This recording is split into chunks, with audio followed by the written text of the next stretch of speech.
My name is Kieran, Lyon, psychology teacher. If you are studying mental health, therapy, counseling, one book you really need to read is On Becoming a Person by Carl Rogers. There he is. Carl Rogers was one of the most influential psychological therapists of all time. And what he was trying to do, he was working in the 1930s, 40s, 50s, 60s. He was trying to figure out, what does good therapy look like? And what this book is, it's a series of essays and also series of talks which he presented. It was published in 1967, and what he's doing here is he's summarizing what he's found from his clinical experience. So what he'd do and what other therapists would do is they would record their therapy sessions, they then listen back to them, and then over all these years of clinical experience, they'd figure out what exactly was working. What does good therapy look like? And what he was talking about was what's called a therapeutic relationship. So he wasn't just talking about therapy for a specific psychological illness. When he says therapeutic relationship, he means more broadly a relationship which is conductive to personal improvement.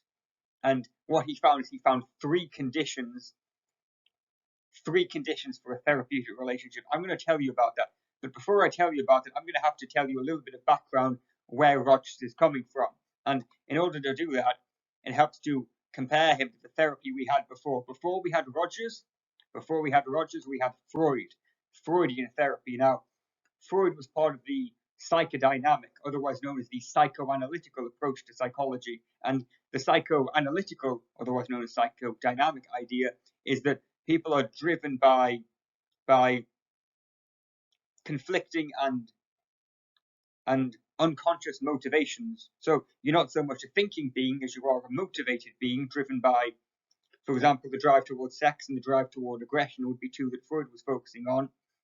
And those drives, not only are they on conflict with each other, but they're in conflict with the part of you which is required, the part of you which needs to socialize. So you have the conflict here, you have the part of you which is driven by these desires, and he's talking about antisocial desires, like the desire towards sex and aggression. He calls that the id, and that's in conflict, contrasting with what he calls the superego, which is essentially, you need to behave in a pro-social manner, you need to follow the rules, you need manners in order to get on well with others. You can kind of think of this in terms of immediate versus delayed gratification. So who you are is the result of a conflict. And the Freudian idea, to some degree, is rather pessimistic, because what it's saying is that these underlying drives are antisocial. We have the drive toward aggression, the drive towards sex, and the idea of Freudian therapy, Freud's idea of therapy is, okay, I'm going to sit down with you and I'm going to talk you through these things so that you can identify these antisocial drives so they can be controlled properly.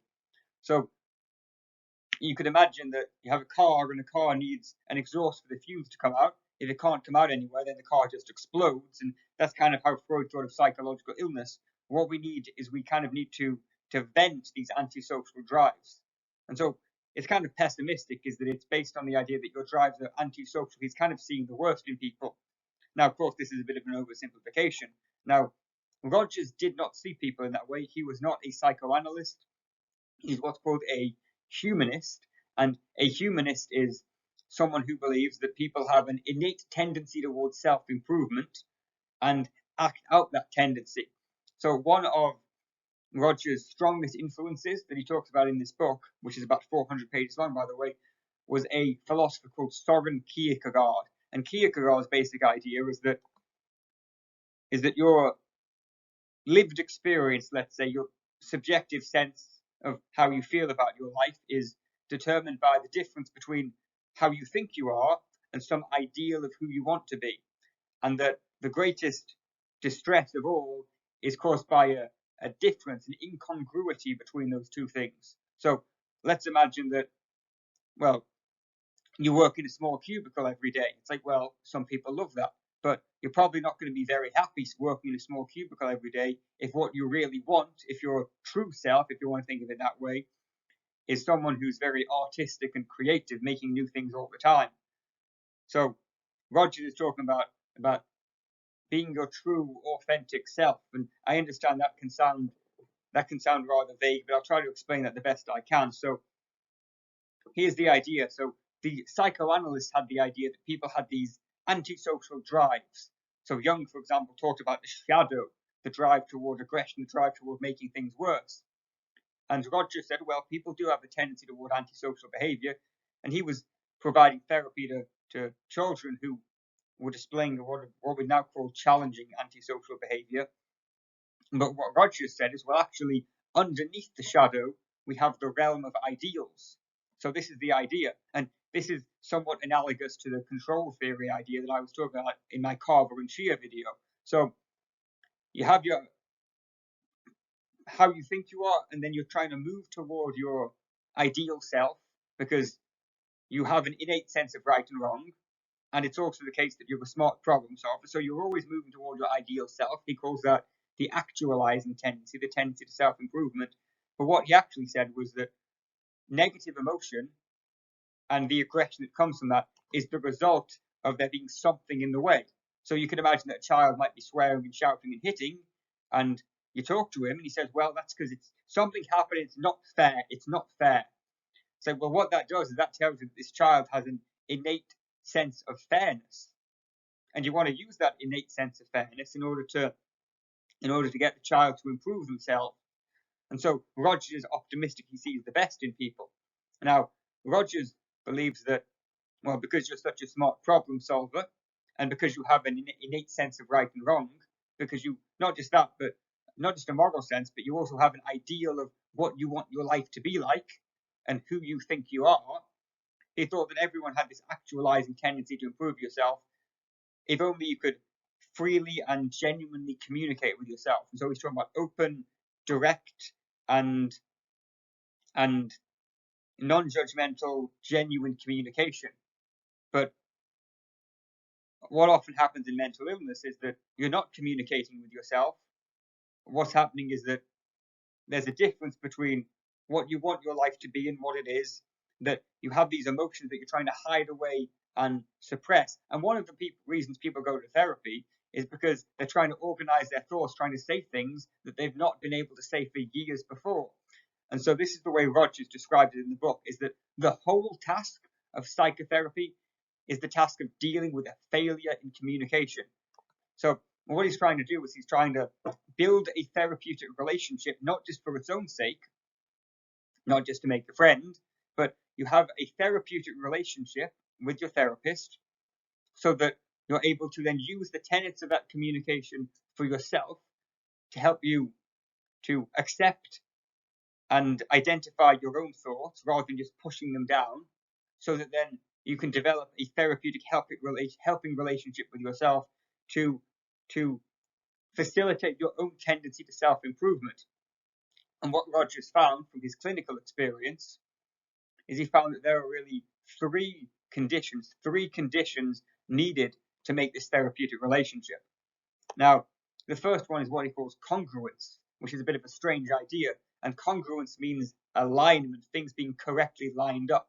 And you could think of it in terms of your perceived self being lined up with your ideal self, which he also calls the organismic self. You could think of it in terms of your emotions, your feelings, and your experiences matching your expression.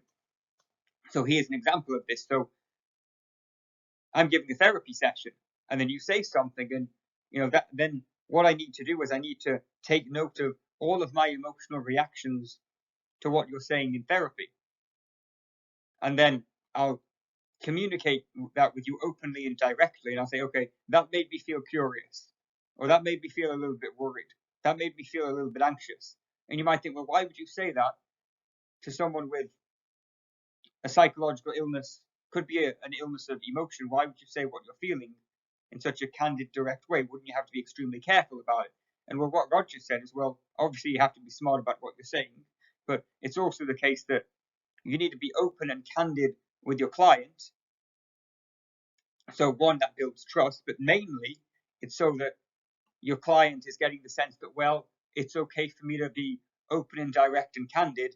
So what you're doing is you're taking these principles and you're using these principles of this relationship, because it's the relationship that heals, And you're using that principle to allow your client to accept rather than suppress their own thoughts. And so this is kind of being internalized. Well, the next part is what's called unconditional positive regard. And you probably heard this maybe when you misbehaved as a child and you said, your mother sat you down and she said, I like you, but I don't like this behavior. Because you want to separate those two things. And what you see, for example, with children, antisocial children, is that, or children with antisocial behavior, you'd say, well, let's say there's a child who's hitting and shouting and swearing, and the other people say, no, wrong, right? Bad child. There's a tendency to say that there's something innately wrong with the child, and you think, well, you don't want to tell the child to get away with bad behavior, but it's also the case that if you tell someone that the behavior that they're expressing is innately part of them, there's something wrong with you, well, that doesn't motivate people to improve. And so what we do in therapy is, okay, maybe there's some behavior we want to change. Maybe it's avoidance, maybe it's drinking, there's some behavior. Maybe you want to change to a different job. But what we do is we have to separate you from your behavior and say, there's something about you that's innately worth liking. And because you kind of need to believe that in order to improve yourself. So like I said, Rogers was an optimist.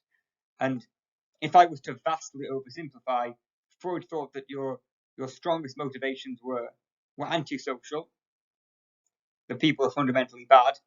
Vast oversimplification. Rogers says, well, people are fundamentally good, their underlying motivations are pro-social. And the problem is, scientifically, we can't actually determine the ethical conundrum of whether people are good or bad deep down. But certainly, if you have a therapist, you want a therapist who believes that people are good. Then there's the third part, which is empathy. So beforehand, when we had Freud, you go back to Freud, and what Freud was is he was a medical doctor. He was actually a medical doctor. He became a therapist, but he was a medical doctor. And when he was doing therapy, he was kind of listening in the same way a medical doctor listens. Okay, I'm going to listen to you to extract information, kind of like how a doctor is taking patient history. Right? Okay, what did you eat today? What did you drink today? What did do you have a family history of this? So Freud would allow his patients to speak for a long period of time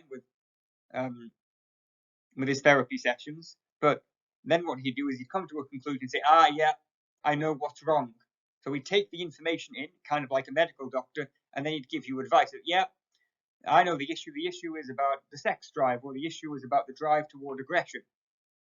But what Rogers found is that wasn't very helpful, because it turns out that people are far more complicated than that. Is that you know far more about yourself than I know about you, even if we have a lot of therapy sessions. Just because something's true for one client doesn't mean it's true for another. And what that means is that you need to have a lot of humility. One thing I like about Rogers is his level of humility. Like, I'm a therapist. I've been doing therapy for a while. I know how it tends to work, but I don't know about your life. And your job is to tell me about things, not so I can give you the answers, but so that you can better get your thoughts in order. And so what he says is you need to constantly listen to your client's point of view. Some people are dismissive and say, I know what you mean. This is the problem. This is what you should do. And are judgmental rather than genuinely listening.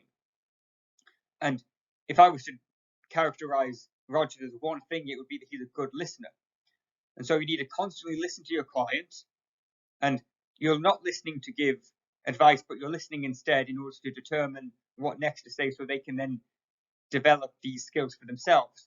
And so the basic idea of the book is you have these three prerequisites for therapy, for a therapeutic relationship, which then allow your client to improve themselves toward their ideal self, to reduce their psychological distress. And so that's On Becoming a Person by Carl Rogers.